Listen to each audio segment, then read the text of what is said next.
लके पिचकारी शरमा गेले होली मो भौजी हरिया गेले लके पिचकारी शरमा गेले होली मो भौजी हरिया गेले चोली के चीज रंगा गेले चोली के चीज रंगा गेले होली मो भौजी हरिया गेले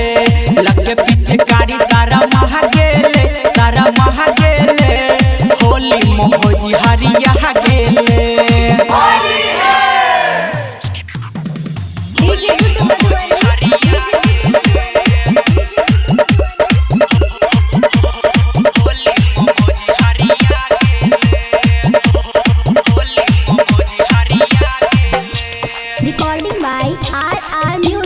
पहिने तक करे छले भौजी माना रंगन दही छले अपन खजाना पहिने तक करे छले भौजी माना रंगन दही छले अपन खजाना खोल के गेट जब घर में घुसलिए लहंगा के भीतर रंग लगलिए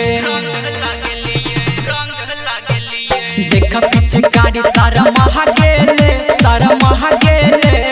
होली मो भौजी हरिया गेले ऊपर से नीचा रंगा गेले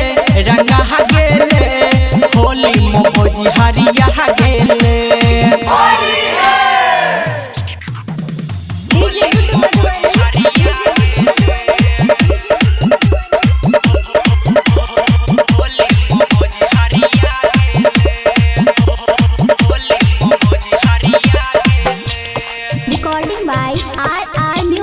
होली में लागे देवरो भतार सन रंगल सामान लागे मीना बाजार सन होली में लागे देवरो भतार सन रंगल सामान लागे मीना बाजार सन राइटर राजा डीजे शिव शंकर होली में अबेर करते भमंडर